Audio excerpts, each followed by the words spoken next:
வணக்கம் தோழிகளே, நான் உங்கள் பூவை ராஜி. இன்றைக்கி அருமையான சுவையான கடலைப்பருப்பு தொப்பம் செஞ்சுருவோம் வாங்க. இதை சுழியம்னு சொல்லுவாங்க.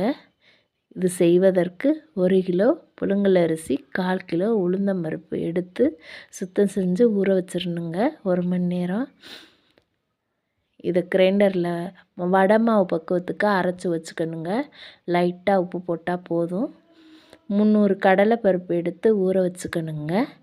அதை குக்கரில் வேக வச்சாலும் பதமாக வேக வச்சுக்கணுங்க. ட்ரையாக இருக்கணும், தண்ணி இல்லாமல் வேக வச்சு வடித்து வச்சுக்கணும். 400 வெல்லம் எடுத்து நச்சு வச்சுக்கணுங்க. அதை சுத்தம் செஞ்சுட்டு மிக்சியில் சேர்த்துக்கணும். அதோட 10 ஏலக்காய், சிறிதளவு சுக்கு சேர்த்து அதையும் பொடி பண்ணி வச்சுக்கணுங்க நைஸாக. இந்த ட்ரையாக வச்சுருந்தோம் இல்லையா கடலைப்பருப்பு, அதையும் மிக்சியில் பல்ஸ் மூடில் போட்டு பொடி பண்ணி வச்சுக்கணுங்க.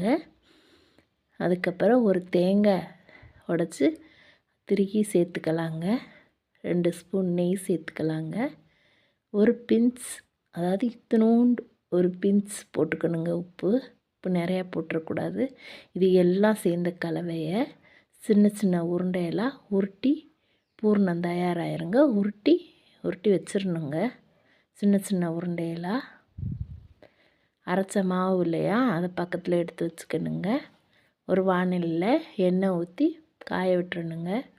இந்த சின்ன சின்ன உருண்டையில் இந்த மாவுக்குள்ளே முக்கி ஒன்று ஒன்றா போடணுங்க. அதாவது பூர்ணம் வெளியில் தெரியாத அளவுக்கு அந்த மாவில் முக்கணுங்க.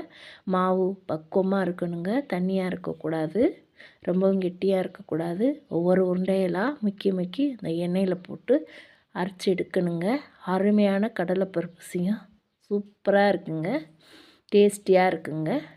அருமையாக பக்குவமாக செஞ்சிடலாங்க. நான் சொன்ன பக்குவத்துக்கு சூப்பராக இருக்குங்க. அருமையான டேஸ்டியான கடலைப்பருப்பு தொப்பம் ரெடிங்க. அரைச்சி எடுத்துடலாம். வீடியோ பிடிச்சிருந்தா லைக் பண்ணுங்கள், ஷேர் பண்ணுங்கள், சப்ஸ்கிரைப் பண்ணுங்கள். தேங்க்யூ.